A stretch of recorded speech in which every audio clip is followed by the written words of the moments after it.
Mesdames et messieurs, nous sommes réunis aujourd'hui pour commémorer le centenaire de l'armistice signé en 1918. La cérémonie sera présidée par Monsieur le sous-préfet, Gilles Frémont, en présence du maire David Nicolas, du conseiller départemental Antoine Delaunay, du vice-procureur, du commandant de la compagnie et du commandant de la brigade de gendarmerie d'Avranches, du chef de groupement des sapeurs-pompiers, du commandant des sapeurs-pompiers et des présidents d'associations des anciens combattants. Elle comportera les phases suivantes. Montée des couleurs. Lecture du message de la secrétaire d'État auprès de la ministre des Armées. Lecture de lettres de poilus par les enfants de l'école Pierre Mendès France. Remise de 2 décorations. Croix du combattant à Monsieur Le Charpentier. Médaille commémorative Algérie à Monsieur Bernier. Je vous demanderai de bien vouloir adopter une attitude digne et recueillie lors de la sonnerie aux morts et du chant de la Marseillaise. Je vous prie également de bien vouloir veiller à éteindre vos téléphones portables. Ceci traduira ainsi l'hommage respectueux que nous rendons aux symboles de notre nation, ainsi qu'à ceux qui se sont sacrifiés pour elle. Merci.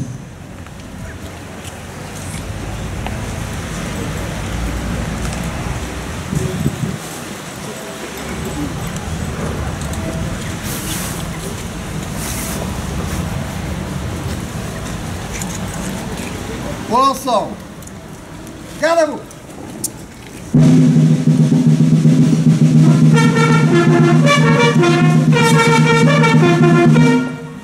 Attention pour les couleurs. Oui. Envoyez.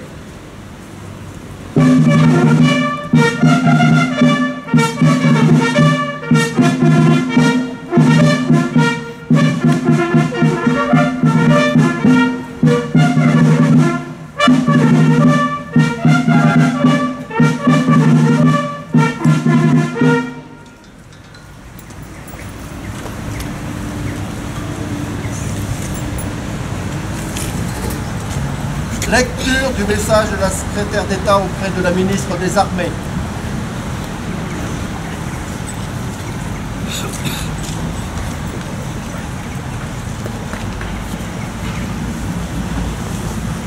Un siècle que l'armistice du 11 novembre 1918 est venu mettre un terme au combat fratricide de la Première Guerre mondiale. À cet affrontement interminable, nation contre nation, peuple contre peuple, avec ces tranchées pleines de boue, de sang et de larmes. Ces orages de feu et d'acier qui grondaient par tous les temps et déchiraient les ciels les plus calmes. Ces champs de batailles éventrés et la mort omniprésente. Le 11 novembre 1918, un grand soupir de soulagement traverse la France. Depuis Compiègne, où l'armistice a été signé à l'aube, il se propage jusqu'au champ de bataille. Enfin, après 4 interminables années de bruit et de fureur, de nuit et de terreur, les armes se taisent sur le front occidental. Enfin, le vacarme funeste des canons laisse place à la clameur allègre qui s'élève de volées de cloches en sonneries de clairons, d'esplanades de grandes villes, en places de villages. Partout, on célèbre alors avec fierté la victoire de la France et de ses alliés. Nos poilus ne se sont pas battus pour rien. Ils ne sont pas morts en vain. La patrie est sauvée, la paix enfin va revenir. Mais partout aussi, on constate le gâchis et on éprouve d'autant plus le deuil. Là, un fils pleure son père. Ici, un père pleure son fils. Là, comme ailleurs, une veuve pleure son mari.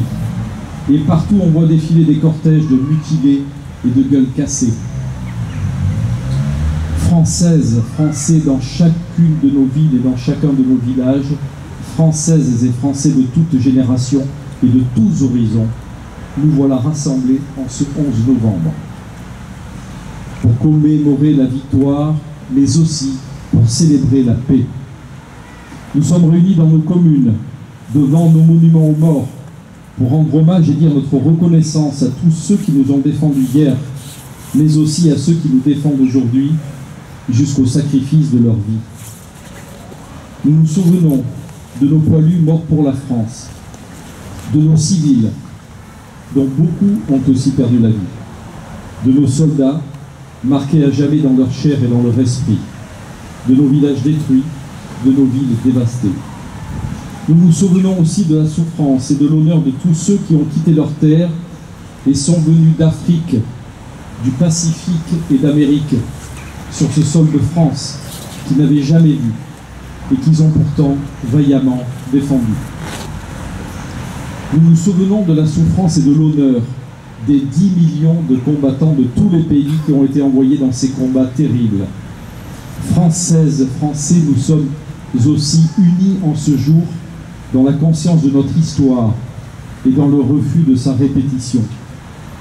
Car le siècle qui nous sépare des terribles sacrifices des femmes et des hommes de 14-18 nous a appris la grande précarité de la paix. Nous savons avec quelle force les nationalismes, les totalitarismes peuvent emporter les démocraties et mettre en péril l'idée même de civilisation. Nous savons avec quelle célérité l'ordre multilatéral peut soudain s'écrouler.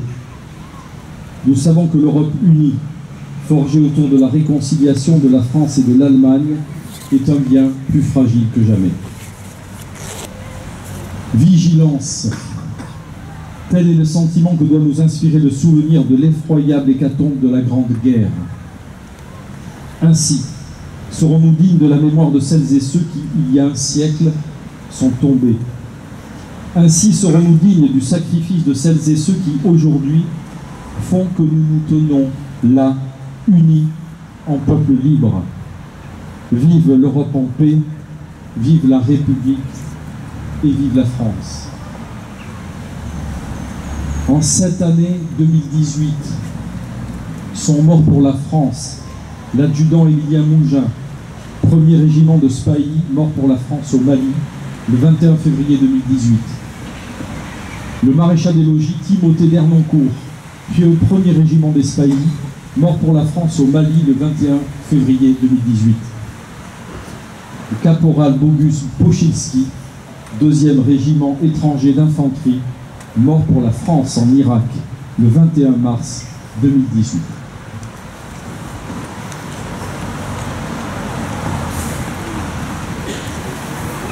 Bravo.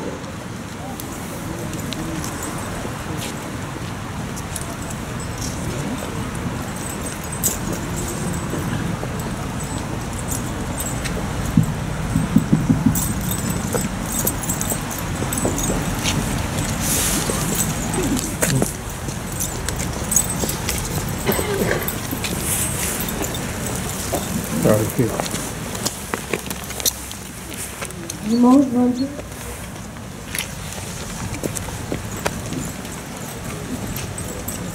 Non, je n'aime pas.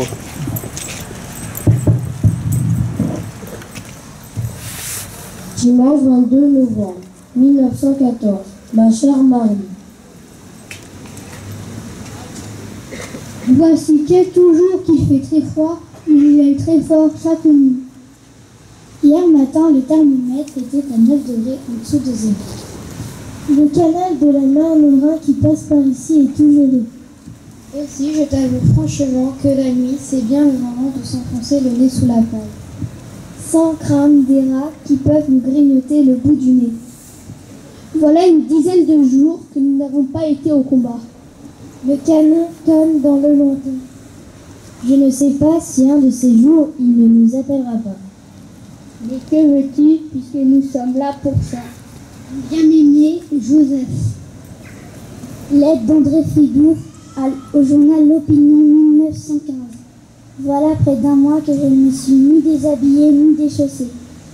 Je me suis lavée 2 fois, dans une fontaine et dans un ruisseau, près d'un cheval mort. Je n'ai jamais approché un matelas. J'ai passé toutes mes nuits sur la terre. On dort un quart d'heure de temps en temps. On dort debout, à genoux, assis, accroupi et même couché. On dort le jour ou la nuit, à midi ou le soir. On dort sur les chemins, dans les taillis, dans les tranchées, dans les arbres. dans la boue. On dort même sous la fusillade. Le silence, seul, réveille.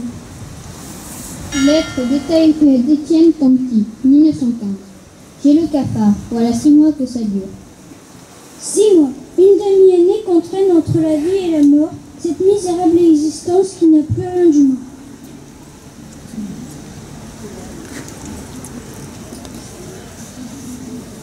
Six mois sans espoir. Pourquoi tous ces massacres?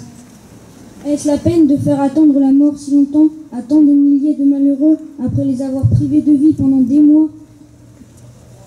Nous devenons des brutes. Je le sens chez les autres, je le sens chez moi. Je deviens indifférent. Sans goût, j'erre, je ne sais quoi faire. 6 septembre 1916, mercredi soir, ma chère mère. Je t'envoie quelle ligne de tranchée où nous sommes depuis dimanche soir. De la boue jusqu'à la ceinture, bombardement continuel, toutes les tranchées s'effondrent et c'est intenable. Nous montons ce soir en première ligne, mais je ne sais pas comment cela va se passer. C'est épouvantable. Nous avons déjà des tués et des blessés, et nous avons encore des jours à y rester. Je donnerai cher pour être loin d'ici. Enfin, espérons quand même. Adieu, une foule de baisers de ton fils qui te chérit. Gaston.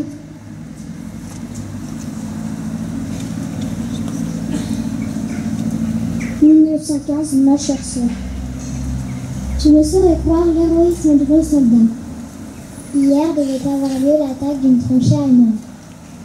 Au signal, les lieutenants s'élancent en criant « En avant, à l'assaut, pour la France !» et l'un d'eux entend la Marseillaise. Derrière eux, toute la section. Quel élan, quel enthousiasme pour ces hommes qui n'ont aucune chance de survivre. Les lieutenants meurent frappés à la tête. Les soldats tombent à leur tour, impossible d'avancer. Les vivants se couchent et tentent d'amonceler de la terre devant leur tête pour se protéger des balles. Le commandant leur fait dire de se replier. Hélas, on ne peut ni avancer ni reculer. Il faut attendre la nuit. Au soir, un blessé nous dit ce qu'il faut souffrir pour la France. Docteur Martin Lara. Le 18 octobre 1916, Verdun. Ma très chère Louise, j'ai quitté les tranchées hier au soir vers 23h. Maintenant, je suis au chaud et au sec à l'hôpital. J'ai à peu près ce qu'il faut pour manger. Hier, vers 19h, on a reçu l'ordre de lancer une offensive sur la tranchée ennemie à un peu plus d'1 kilomètre. Pour arriver là-bas, c'est le parcours du combattant. Il faut éviter les obus, les balles allemandes et les barbelés. Lorsqu'on avance, il n'y a plus de peur, plus d'amour, plus de sens, plus rien. On doit courir, tirer et avancer. Les cadavres tombent, criant de douleur. C'est tellement difficile de penser à tout que l'on peut laisser passer quelque chose. C'est ce qui m'est arrivé. À 100 mètres environ de la tranchée gauche, un obus éclata à une dizaine de mètres de moi et un éclat vint s'ancrer dans ma cuisse gauche. Je poussai un grand cri de douleur et tombai sur mes sangles. Plus tard, les médecins et infirmiers vinrent me chercher pour m'emmener à l'hôpital aménagé dans une ancienne église bombardée. L'hôpital est surchargé. Il y a 20 blessés pour un médecin. On m'a allongé sur un lit et depuis j'attends mes soins. Embrasse tendrement les gosses et je t'embrasse. Soldat Charles Guignan, brigadier 58e régiment. PS, j'ai reçu ton colis ce matin. Cela m'a fait plaisir, surtout le pâté et la viande. Si tu peux me refaire, je goûterai avec plaisir.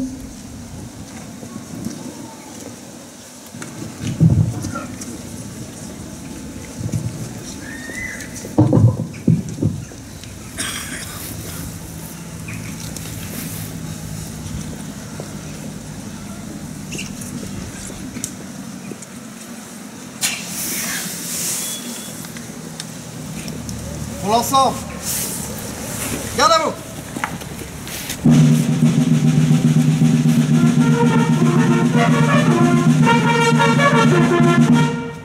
Dépôt de gerbe.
Au bord.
Repos.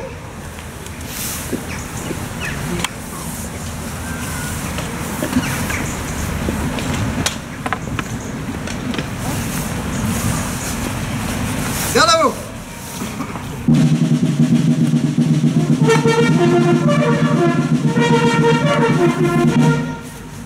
Récipiendaire, gagnez votre emplacement.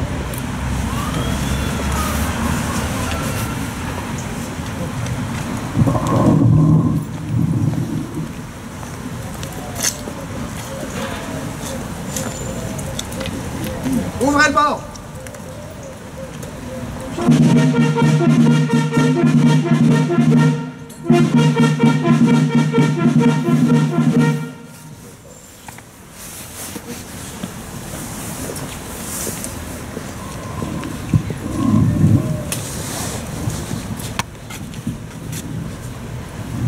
Quartier-maître de première classe, Alexis Le Chartier, au nom du ministre des Armées et du secrétaire d'État aux anciens combattants, je vous remets la croix du combattant et je vous adresse personnellement toutes mes félicitations.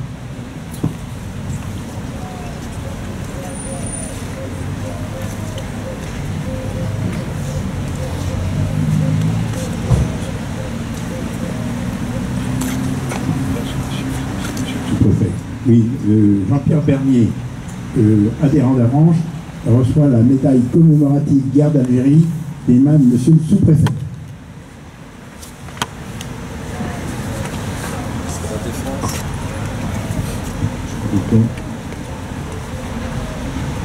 Merci.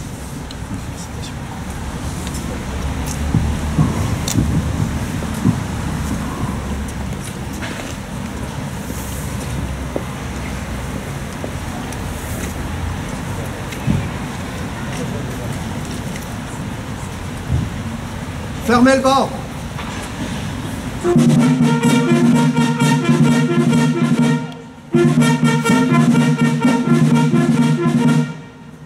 Décoré, rejoignez les rangs.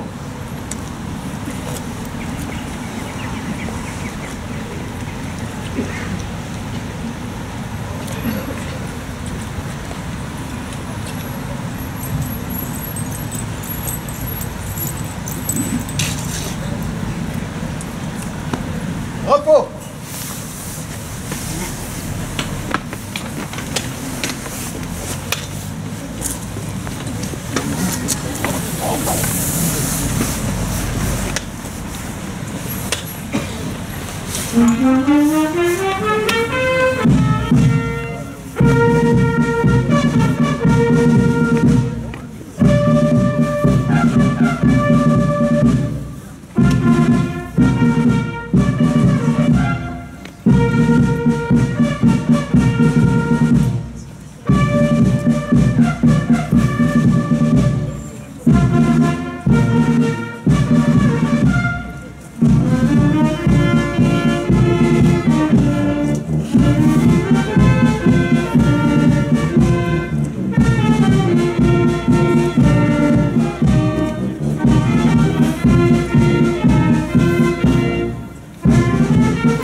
Hein?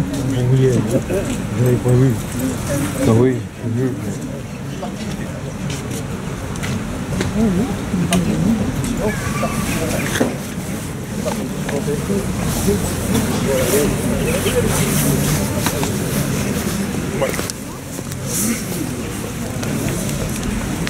Tu peux pas monter les marques, allez-y, allez-y.